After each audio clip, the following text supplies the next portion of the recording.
again, Mark Hauser with the Friends of the Chicago River Ecology Outreach Manager.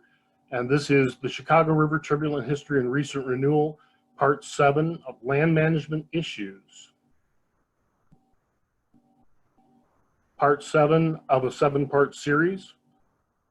We talked about Friends of the Chicago River as an organization first, and when we talked about river geography and ecology.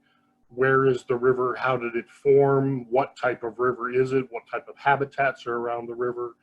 And then we did a series of 3 history segments about the Chicago River and the Chicago River watershed, talking about the history of people and the development of the city in the mostly 18th and into the 19th century.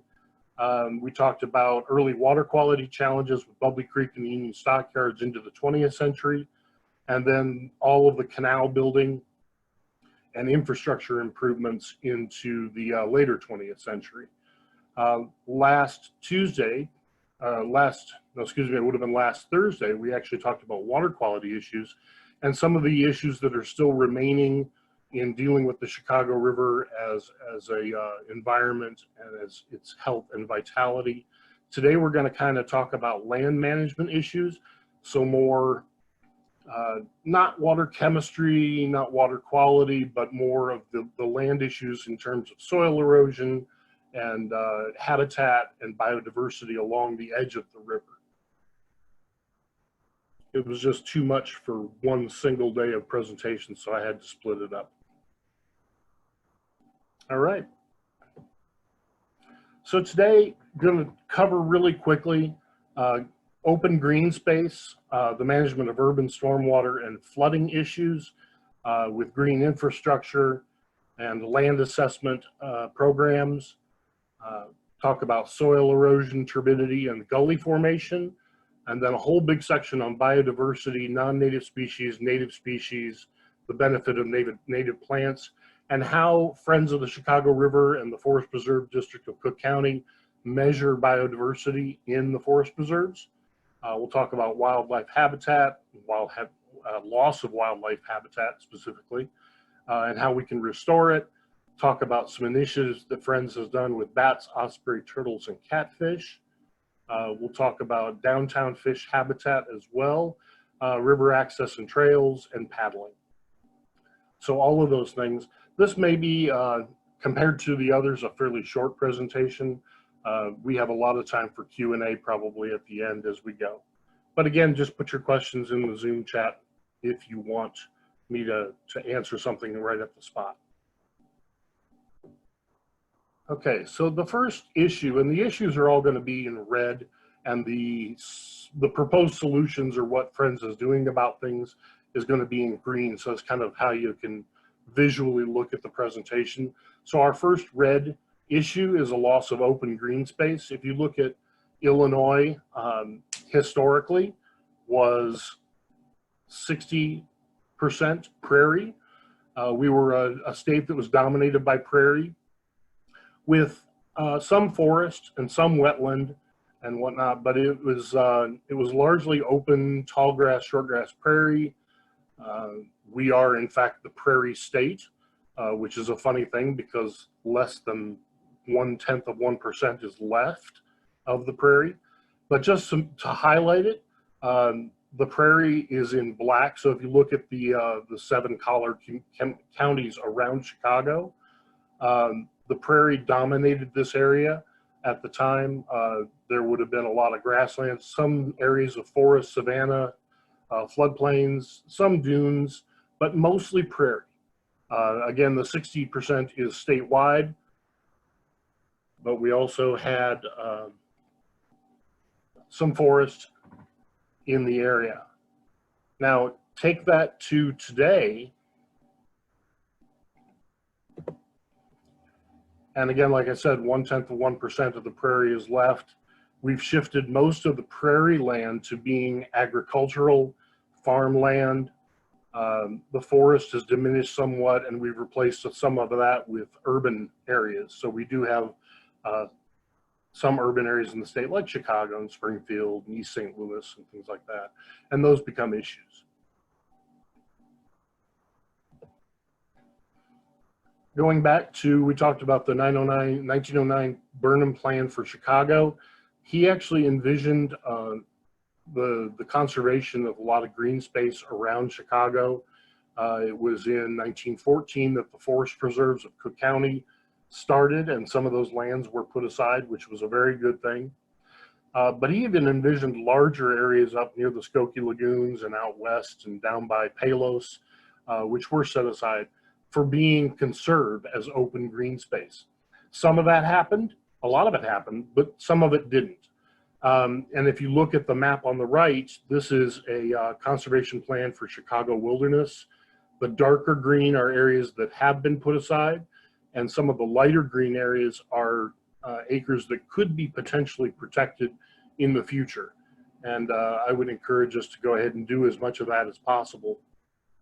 As of right now, in the Chicago wilderness area, there are about 250,000 acres currently protected, including 154,000 acres in the forest preserves in the 7 collar counties around Chicago. About half of that is in Cook County. Cook County Forest Preserves have almost 70,000 acres preserved. But this is just a drop in the bucket, really. If you look at the Chicago wilderness region, that 250,000 acres is only about 3% of the entire 6.9 million acres that we have.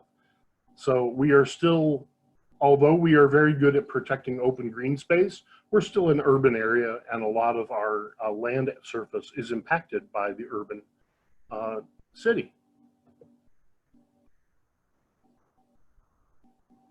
Just to drive this home, this is a map of, again, the Chicagoland area, and the hard surfaces, impermeable surfaces to rain, are in red, and you can see today as much as 42% of Cook County is actually a hard impermeable surface. And this becomes a very big issue when you talk about rain and how we move stormwater around. So in an urban area, they're just going to throw up a hypothetical watershed here. There are a lot of surfaces that can be in a watershed that are impermeable and change the flow of the stormwater as it hits the ground. These can be parking lots, hard turf grass, as on a golf course or your yard, or parks. Even though we think of parks as a very good thing, if they're just mostly open turf grass, it's really not all that good for the environment. We have roads and sidewalks and parking lots, like I said, and parking, off-street parking for houses, and roofs of houses are hard impermeable surfaces quite often. And then cities, other vacant lots, things like that, can all filter stormwater, and these go right into the river. And so as it rains, the water is funneled in a quicker fashion than it normally would have been into the river, and this can create flooding.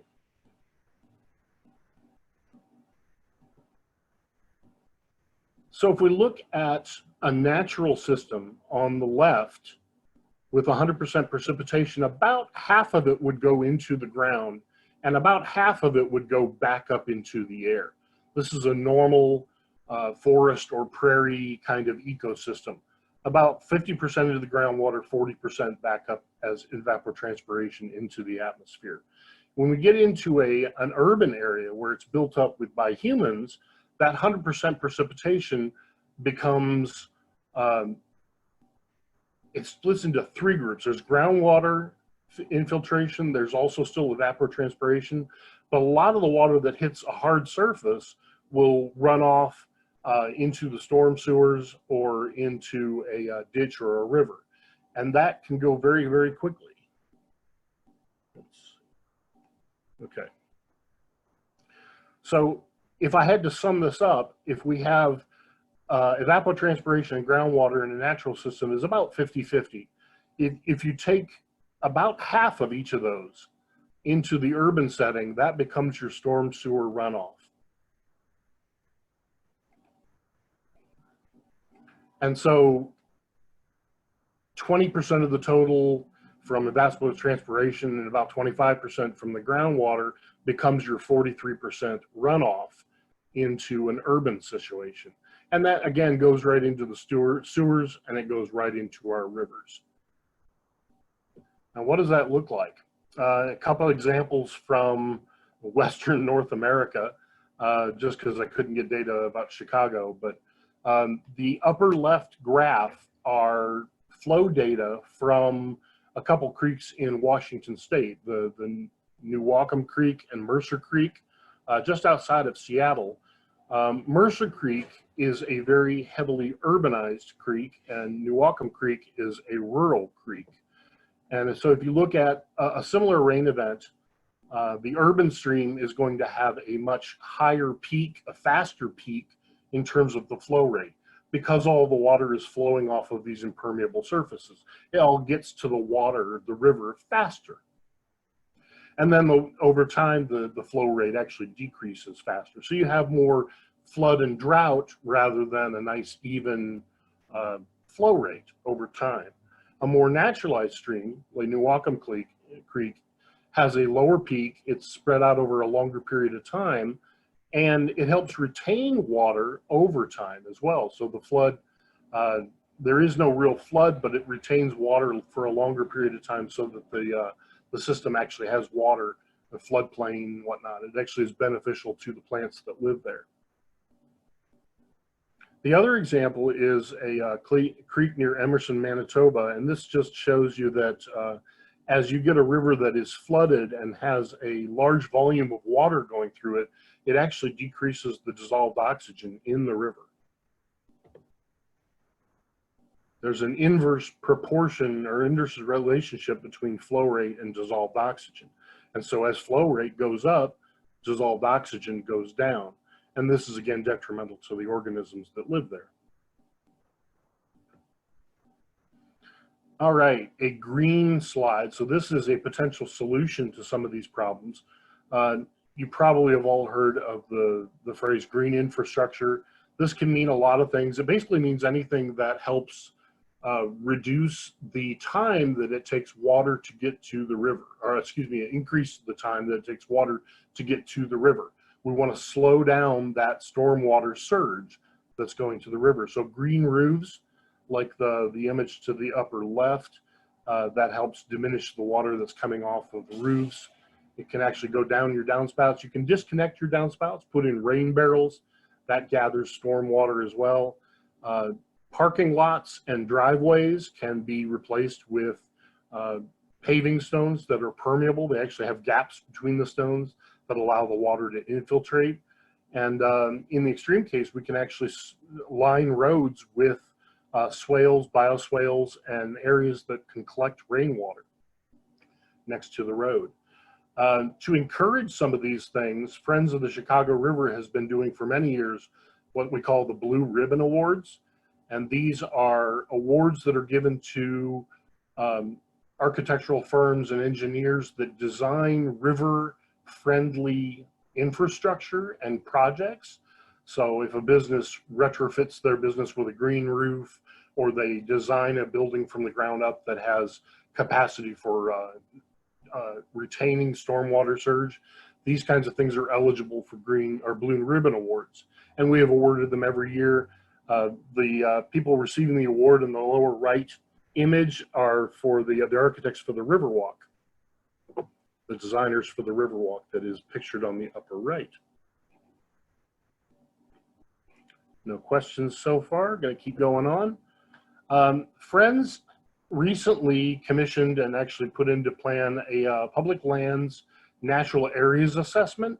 And this is a map. It's actually, there's a link, interactive map on our website that you can go to. What we did is we surveyed all of the land within a half a mile of the Chicago River throughout its course. So a corridor along the river, just a half a mile on either side, and just seeing about who owns the land, what kind of river edge trails are there, public access.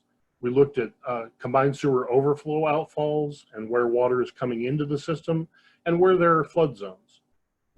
And we found you can actually go in and play with it. You can look at the different layers and look at data It's all available. If you want to link to it, I can actually share that. I believe it's in the About the River section of our website as well. But our findings, just in a nutshell, is, I thought this was interesting. The river is 156 miles long. And so if you take a look at either side, that would be ostensibly doubling it, so 312 miles. But because the river meanders back and forth, you actually get 536 miles of river shoreline throughout the system. 75% of that has a natural edge. I did not realize that it was actually that large.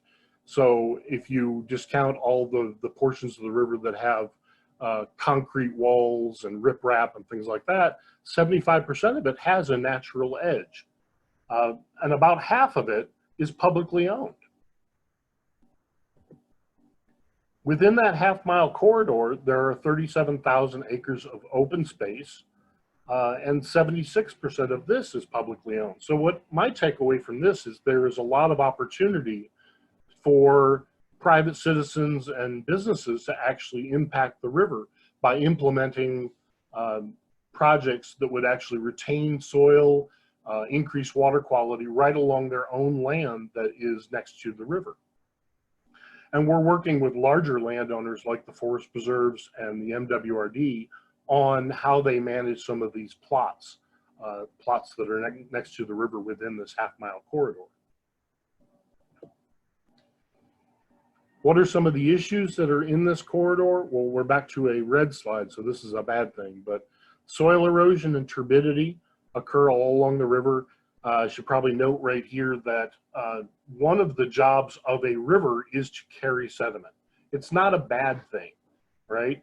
Sediment and soil naturally erode into a river and are carried downstream. This is how how a lot of geological processes work. We wouldn't have beaches on the edges of our shorelines if there wasn't erosion and a stratification of sediment, so that we have sand particles and silt particles. It carries nutrients out into the oceans. It's a very good thing.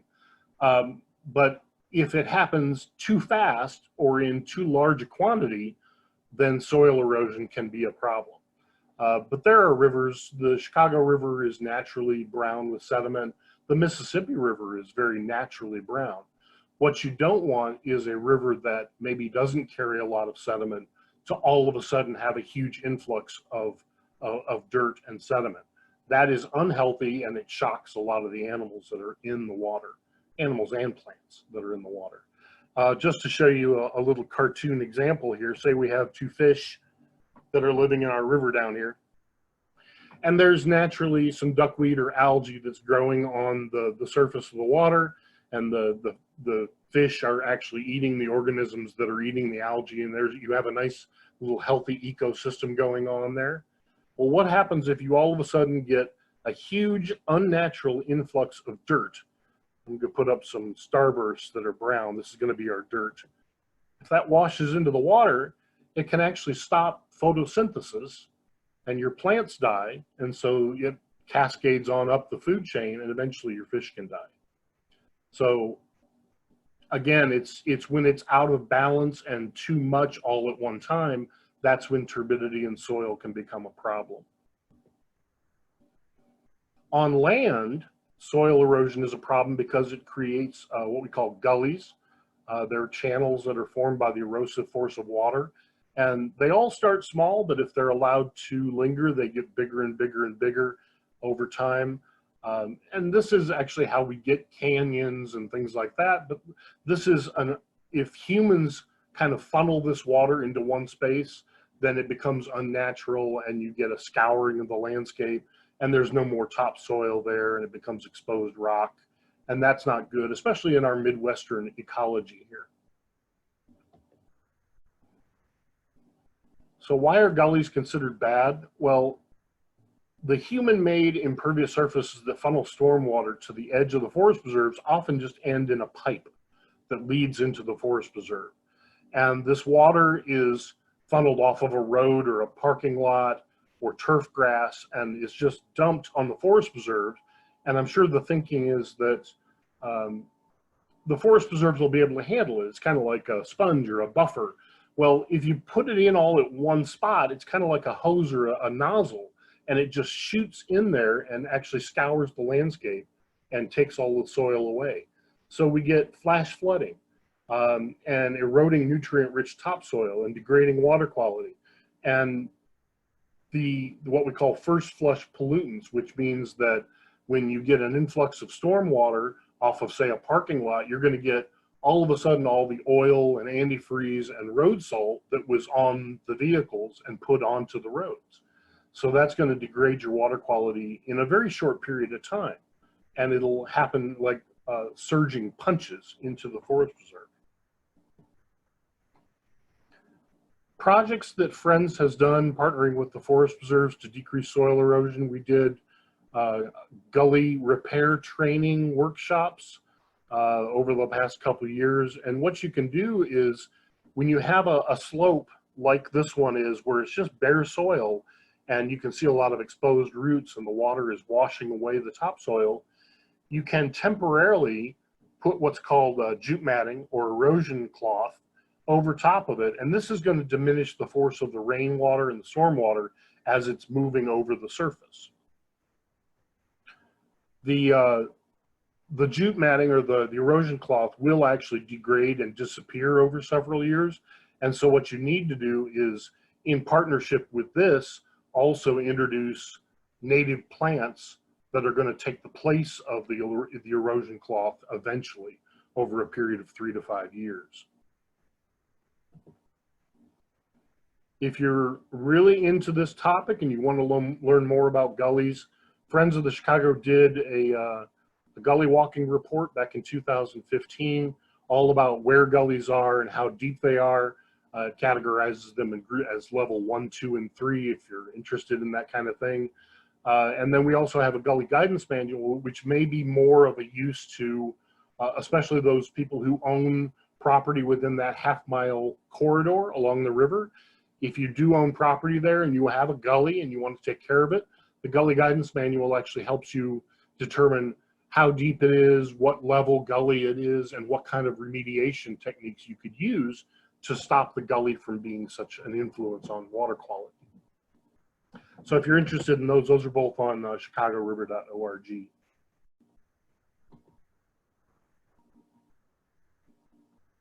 We've partnered with the forest preserves on many projects. One of the things we do to try to mitigate rainwater and stormwater is to do seed collection and dispersal to increase biodiversity in native plants, because as we're going to talk about here in a minute, native plants help hold on to soil a lot better. If you do have an area that has one of those outflow pipes, what you can do is install what's called a rain garden. And this temporarily stores the water that's coming from the pipe in a basin or depression, and you plant it with native plants, and that helps decrease the force of the water and also allows some of it to infiltrate into the ground. So putting in rain gardens and dispersing native seeds. Okay, next issue, loss of biodiversity. I always like to throw out the old HIPPO acronym. HIPPO actually stands for some of the major threats to biodiversity in our world and in our state and in Chicago. I'm going to talk about a little bit about each of these. H is habitat loss. So the loss of native habitat to which native animals are dependent. Influx of invasive species. And the loss of native species, of course, is the flip side of that. Population, or as is sometimes known, overpopulation of humans is a big problem to diversity. Pollution that's produced by humans. And then a general term of overexploitation, overharvesting, overuse of the environment. And then I'd like to throw just one more idea on here. I've heard recently that this is a kind of a new one over the last decade, is that climate change is actually a big portion of losing biodiversity as well. And so I guess it would actually be HIPPOC.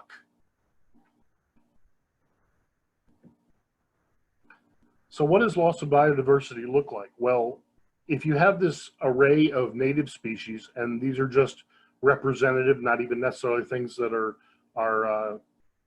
I believe these are all in the Chicago River, maybe with the exception of the otter. The otter is not very common in the Chicago River, but they are there. There's an alderfly, crayfish, frogs, actually some dogwood. So these are native species, and I'm going to make some of them disappear, but that doesn't necessarily mean that they are gone. They're just representing what's there. So species can lose their range or habitat. Other things that can happen, they might become extirpated or extinct.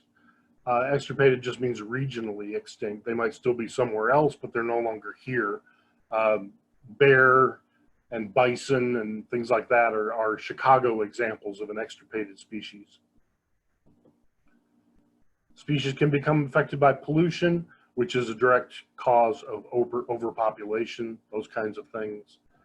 And then these disappearing native species actually open the door for non-native species, which have a higher tolerance of humans to actually come in and thrive.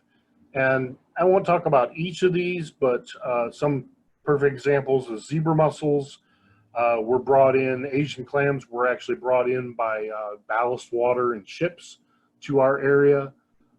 Asian carp were brought over to North America as a food species and escaped the fishery farms, the fisheries down in Arkansas, Tennessee, and have been moving up the Mississippi River for decades.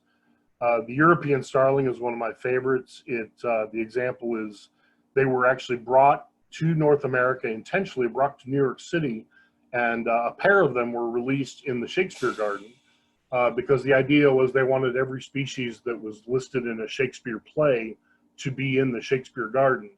Well, decades later, now we have flocks, huge flocks of European starlings in every state of our nation. Just take a minute and look at some of the questions. Jared, if you want to send me your email, I will send you the links to the presentation. Let's see. Sarah, you asked, did I say dissolved oxygen goes up as flow rate goes up? It's actually yeah, it is that. Dissolved oxygen goes down as flow rate goes up. There's an inverse relationship between the two. And the reason, as far as I can tell, is that if you have this huge, thick sheet of water that moves through the river, dissolved oxygen is a function of surface area and contact with the environment and riffling and waves. And so if you have a huge, big, thick sheet of water that's flowing through the river, you're going to have very little oxygen, especially below the surface. It's not interacting with the atmosphere at all, and it tends to not churn and make a lot of oxygen in the river, if that helps. I know that was a question from a little while ago. So what are some of the non-native plants in the forest preserves? Well, I've been doing plant surveys for 4 years in the forest preserve of Cook County. And these are some of the most common invasive plants that you see in Chicago. You have European buckthorn, garlic mustard, lesser celandine, multiflora rose, Japanese honeysuckle, lady's thumb, which is a little weed that grows along the trails, lily of the valley, which a lot of people use at their weddings and wedding receptions, but over in England, in Europe, not here because it's a non-native species. But people do love it, and quite often people plant it out in the forest preserves. Reed canary grass is very, very common. Japanese knotweed. White poplar is a very tall tree that you'll see one side of the leaf is green, the other side is kind of a grayish white, and they blink at you when the wind blows. But if I had to say statistically which were the most common, I'd put them along the top. The buckthorn, garlic mustard, the celandine, the multiflora rose, and the honeysuckle are the most common non-native plants in our forest preserves. So the benefits of native plants, I would hope that this is obvious, but if you look at the illustration, the root systems of native plants, especially prairie plants, are much, much deeper than your non-native species like garlic mustard or Kentucky bluegrass. And so they help soak up rainfall. They slow down surface runoff. and they tend to reduce soil erosion. They're great for repairing a gully and loosening hard compacted soil. It's almost like this rock or concrete. If you get native plants growing, they loosen up that soil and allow water to actually infiltrate. And native plants are much better at withstanding flood or drought, which makes them very handy in an area impacted by climate change. Fire is part of our local ecosystem, especially if you're talking about prairie restoration or savanna restoration. The native prairie ecosystems have been burned for thousands of years. The plants that are in a prairie, the wildflowers and grasses, are actually adapted to being burnt every once in a while. Fire is necessary to maintain the diversity of a prairie. It helps knock back the woody species like the buckthorn that's depicted at the upper right. And it also controls herbaceous non-native plants like the garlic mustard on the lower right. It just burns them up, and their root systems don't have the energy to regenerate as fast every year. So if they're burnt every once in a while, that's a good thing. Just as a caveat, I wouldn't say that if you have a grass ecosystem on your personal property to go out and burn it. This is the kind of thing that you need to have professionals consult on. So please don't anybody go lighting fire to the forest preserves. As I said, for the last 4 years, I've been going out and measuring biodiversity with a program called Centennial Volunteers. And we've had 7, 8, and 9 forest preserves where we've been working on restoration of the ecosystem. And one of the things we had a question that, well, how are we going to measure whether we've had an impact or not? And you can actually look at plants in our Chicago area, and each is given a coefficient of conservatism, or C, as I'm going to call it from now on. And that's just simply a value of the species fidelity to a native habitat. In other words, how well does it play with the other plants in the ecosystem? And if they play very well with others and they're kind of out of the way, but they contribute to the biodiversity, they get a high number. If it's a non-native species, or they tend to dominate the ecosystem, or they don't contribute to the biodiversity, then they tend to get a lower number. So your European buckthorn would be a 0, for instance. A rattlesnake master, which is a very high quality prairie and savanna plant, wildflower, gets a 9. And there are plants that get a 10, just in case you were wondering.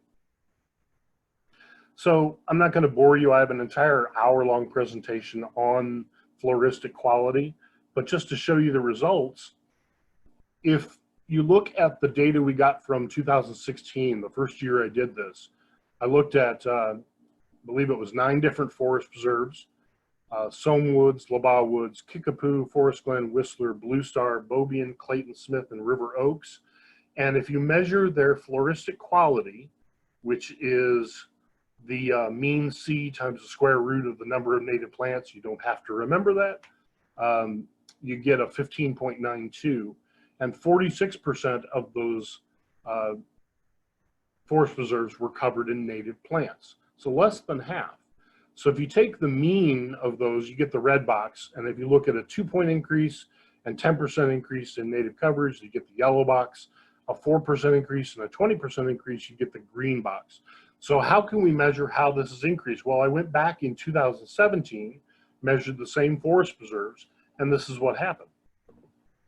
We saw an increase from 15.92 to it was 20.1 or 20.2 in FQI, and the native coverage went from 46% to 68%. And an easier way to look at it is if you look at the quadrants, then or the boxes. In 2016, we went from 7 outside the red box, 1 in and 1 in the yellow, to 2017, we had none outside the red, 3 inside the red, 3 inside the yellow, and even 1 inside the green. So this was a very, very good increase. It actually proved that the restoration we were doing was beneficial. So the loss of wildlife habitat is an important thing to look at if you want biodiversity in terms of your animal species, you have to have the habitat and the plants that are going to be there to support them. And there are a lot of reasons why wildlife habitat might disappear. Some of the major ones would be urban sprawl with all the humans and the built up infrastructure, habitat fragmentation. You might have habitat, but it's separated by roads, pollution, climate change, as I mentioned. And just because you have green, like I mentioned with parks and turf grass, that doesn't necessarily make it a quality habitat, right? This is not going to support a lot of animals. All you're going to get are geese and squirrels and stuff like that. Projects that Friends and many other people are doing to improve biodiversity habitat. There are a lot of organizations that are removing buckthorn in particular. It's probably the #1 problem in some of the forest preserves. Anywhere up to 40% of some forest preserves are buckthorn. And a lot of people look at those and say, oh, look, they're wonderful. They're all green and growing, but it's an invasive species. And so you have to kind of look closer at the forest preserves to make sure what you're seeing is actually quality plants. The other project that specifically the Army Corps of Engineers has to be the lead on this is dam removal. Friends of the Chicago River and the Army Corps of Engineers have kind of gotten rid of some dams.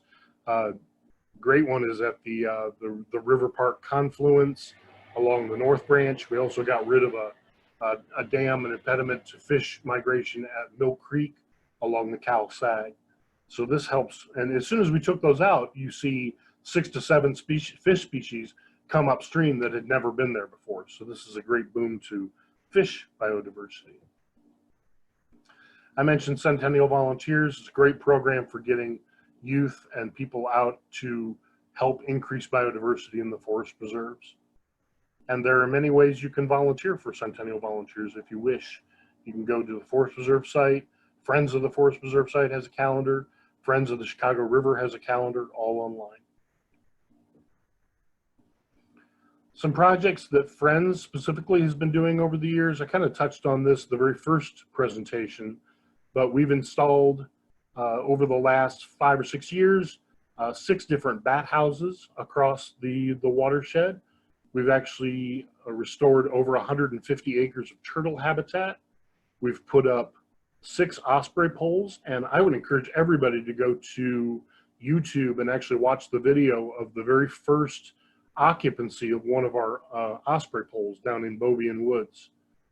This is a wonderful thing. We actually have ospreys nesting for the first time since we started the project.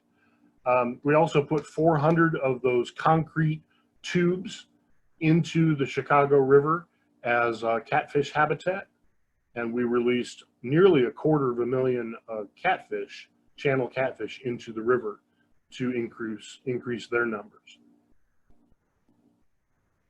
Let's see, there's a question here from Megan. What are some examples of a native plant with lower conservation values, not the worst ones, but ones that need to be managed so they don't take over? Wow. Without a list of them in front of me, watercress, I know, is one that's pretty bad. There are some plants that you would think that are very beneficial, but they don't have a high conservation value. I think cattail is one. Box elder trees, I think, are under a 5. Very common. The ones that pop into my head keep being the non-natives. They're all automatically 0. But there are a lot of 1s, 2s, 3s. Orchard grass is another one that's very common. Any of the things that we would call weeds, plantain, lady's thumb, thistles of all kinds, horse nettle. Yeah, and what I would do is, what you can do is the Army Corps of Engineers has a FQI calculator, and you can actually find that on their websites. This is what I use to actually find out the C values of our local Chicago region, and that would give you a complete list of all of the C values. Question from Cassie. Most of our regional studies and performance metrics focus on terrestrial flora. Have you noticed much change, good or bad, in the emergent and aquatic flora in the river over time? There's very little emergent aquatic flora in the Chicago River. There aren't a lot of weed beds or sandbars that have emergent plants along the edge. And so, no, I haven't seen much change to that. The Chicago River tends to be channelized or an eroded bank right up to the edge of the river. So there are very few emergent plants. You're welcome, Megan. Well, that leads right into our next topic. If you're talking about plants in the water, there are so few opportunities for emergent plants to be in the water that one of the things Friends did from 2005 to 2012 is we did a demonstration project downtown called the Fish Hotel. And this simply was to prove that in-stream habitat for fish was possible, either as a floating garden or some kind of dock structure extending out into the water. The plants that you see in the Fish Hotel here all have extended root systems down into the water.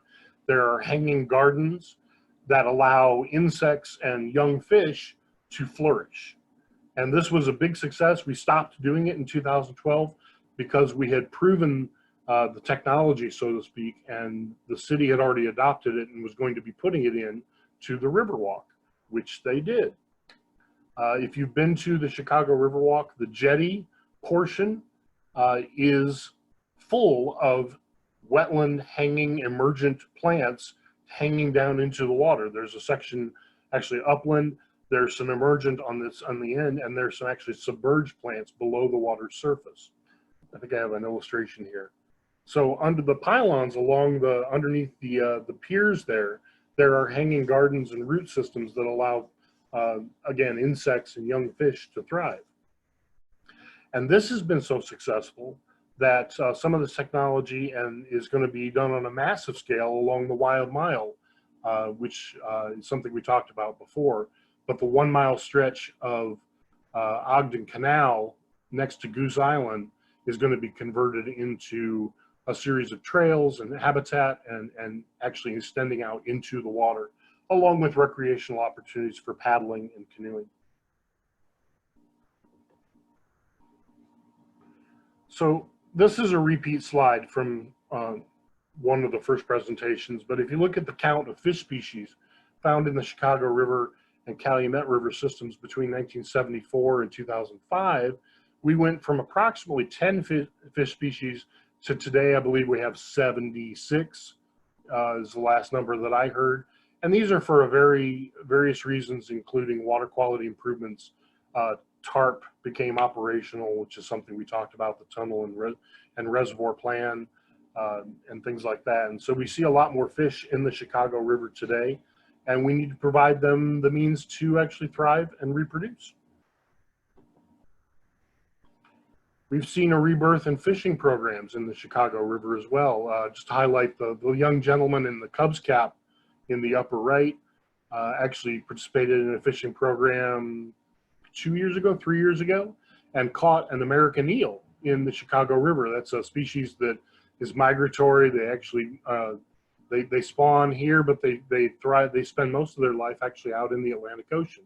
And he happened to catch an American eel in the Chicago River, and there was a big news story on it. The last issue, lack of river access along the Chicago River. Again, historically, there are signs up everywhere saying do not touch the water, do not interact with the water. We've actually built fences and concrete walls to keep people out. And the river is changing, and our attitudes towards it need to change as well. And so you're starting to see many, many more people actually interact with it. We talked a lot about this in the water quality program last time. You can go back and watch that. But just want to highlight some of the river access successes that we've had. Friends is working on what we call a blue-green corridor along the river. Again, connected trails, connected habitat for people, plants, and animals along the river. So just as we need to provide the Riverwalk for the downtown area, it's more appropriate to provide connected natural habitat for animals up in some of the forest preserves. because all of the people, plants, and animals need trails and ways to interact and move along the river. Friends published a trail report on how to enhance access and trails along the river. We published that in 2018, and it's available on our website at chicagoriver.org. Friends runs a paddling program, and we're not the only ones. There are many canoe and kayak organizations along the river. We talked about the boat houses and a lot more boat docks at Lathrop Homes, Park 571, Eleanor Street Boathouse, the Clark Park Boathouse, and there are a lot more organizations and groups getting into the river, and this is a good thing. This is only going to turn around the attitude about the river and towards the river. And there are a lot more parks. There's a picture of Horner Park in the upper right, where there are now trails in our natural habitat that go right down to the river's edge. It's kind of a repeat slide, but showing the Riverwalk again. Just wanted to kind of highlight the Bridge House Museum, which is Friends River Museum down on DuSable Bridge, the Bridge House at Michigan Avenue. And that is available if you really want to learn more about Friends of the Chicago River or our native ecosystems. The Bridge House Museum is a very good place to go. They are closed right now because of COVID-19, but I would check out, they have their own website, or you can go to, again, chicagoriver.org and check out their schedule.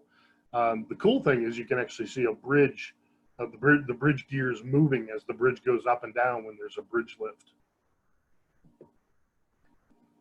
And just a couple summary slides for the entire 7-part series. One of the goals of the Friends of the Chicago River is to actually create a wild river with a lot of habitat and a lot of animals in the ecosystem, but also having space for recreation and people in the landscape. So we envision a river with connected open green space for people, plants, and animals, and wildlife habitat for plants and animals. And that concludes our presentation. Thank you very much for coming. If you have a question, I will unmute everybody now, and I will stay as long as it takes to answer anybody's questions. But if you have to go, thank you for coming.